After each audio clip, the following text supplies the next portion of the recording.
I'm just coming off of a 6-month client engagement, and I thought it'd be a good time for me to talk a little bit about one of the major responsibilities that I had to deliver for my clients as part of this last engagement that I'm coming off of. And that responsibility was really to help the management of the organization try to figure out whether the proposal or the proposed solution that they're looking at implementing actually makes sense from a cost-benefit perspective. And typically, this is something that gets rolled up into something that is called a business case, or in some organizations, they'll call them proposals. But essentially, this is an area that I want to talk about because it's an area that doesn't get a whole lot of attention in our profession, but it is something that business analysts can take part in.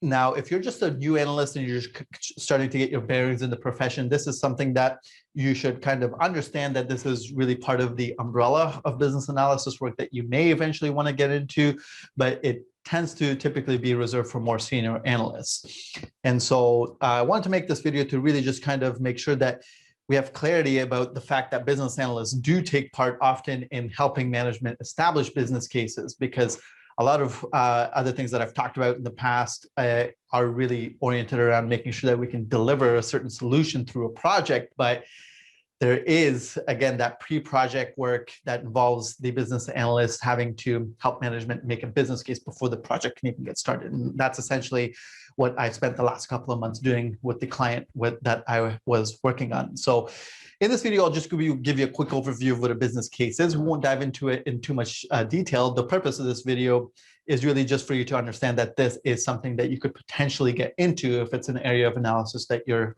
interested in. So very basic definition of what a business case is.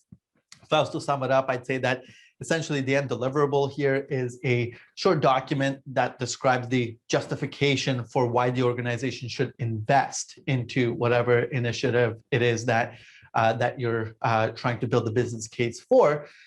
And most often it's a document, but it can also just be a slide deck presentation that the project sponsor is presenting to more senior management to try to get funding. But essentially what the purpose of this business case is to convince management that the challenge that the organization is facing is large enough, or the opportunity is large enough, and that it is worth for the organization to invest what it takes to actually implement that solution to take advantage of that opportunity or to solve the problem. So typically the way that these business cases get started is that you'll have somebody inside of your organization. They might be a manager, vice president level, director level person inside your organization that sees a challenge that they want to resolve inside the organization. It could be some sort of a process inefficiency. It could be a system that's been completely out of date and it's impeding their part of the organization from actually performing properly.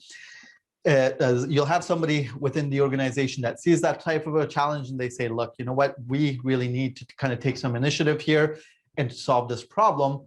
And at that point is when they start to put together a business case to try to convince the rest of the organization and the rest of the management of the organization that they should be allocating some funds to this initiative. And so typically that's how it starts. There are a couple of different ways that it can start, but in most cases, it's usually somebody within the organization that is basically sees some sort of a challenge and they want to tackle that challenge. Now, as an analyst, you may be called in to help put together the business case, because essentially what the business case is an amalgamation of trying to understand what the costs of that initiative are going to be, and comparing that with the benefits that the manager or the sponsor of that initiative thinks that they want to get out of it.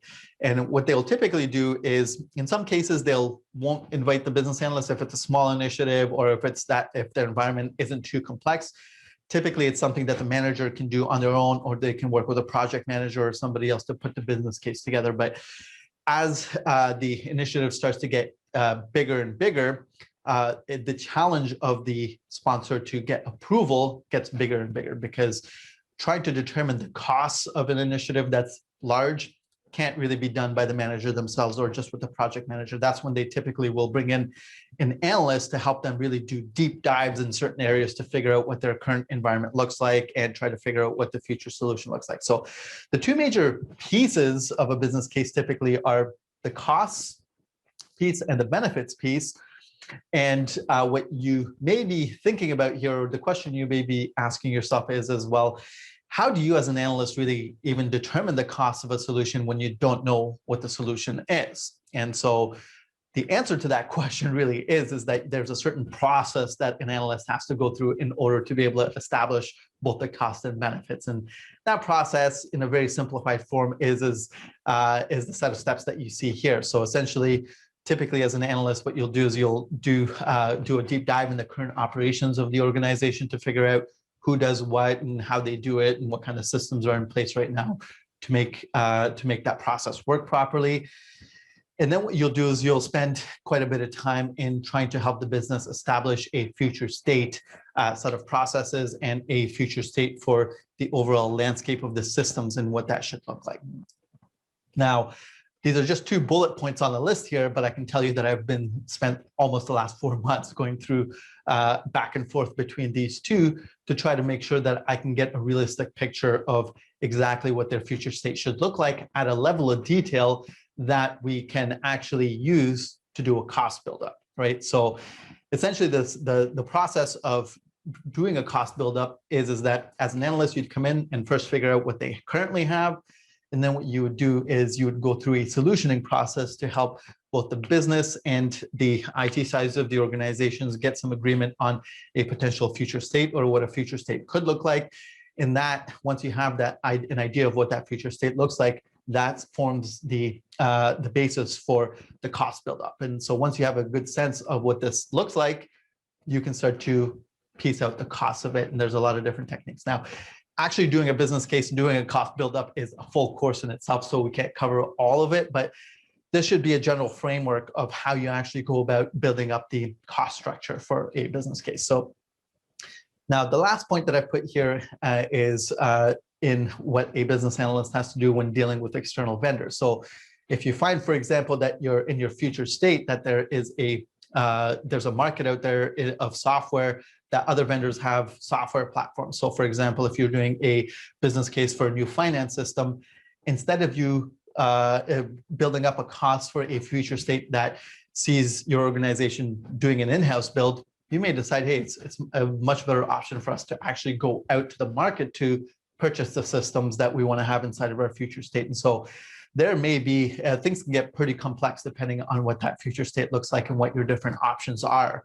And so there is, again, there's a general framework of the major things that kind of help you to establish the cost buildup. But the real point I'm really trying to get across here is that when you start to do cost buildups for complex projects or complex business problems and solutions, that becomes a pretty large effort. So it's not a business case that you can turn around in a week or 2 or 3 weeks sometimes, right? Again, with the client that I've been working on, I've been working for months now to try to help them establish their future state, because there are a lot of different options and there's a lot of different ways we could do it. And so we kind of reconfigured the future state and say, okay, what would it look like if we were to actually build this versus if we were to kind of piece this part of it out to a vendor and see what that cost would look like. A lot of back and forth that you do with the manager and the project manager and everybody else to help you establish that future state. So it's not that clear cut.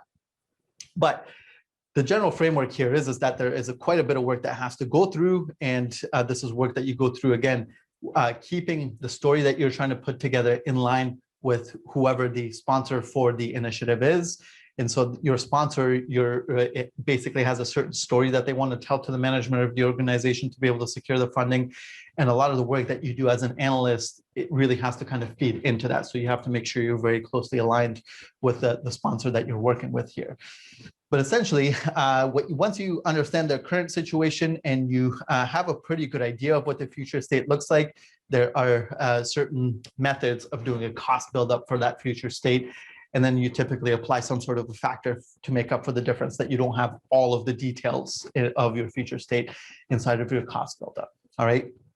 On the benefit side of things, now, every organization, again, has its own way of looking at benefits, right? And every solution, really, even inside the same organization, can have a different burden to try to overcome when it comes to assessing the benefits, right? So, for example, If you are looking at a certain market opportunity and you're trying to build some sort of a software solution and some sort of a process for a product that you want to sell to customers outside of your own organization, one of the things that you'll essentially have to do is you'll have to produce some revenue projections to try to figure out exactly what kind of revenue you think you're going to get out of this investment. But for the majority of the work that we do as analysts inside of organizations, we're not building products for external customers. We're typically building products that are for internal consumers.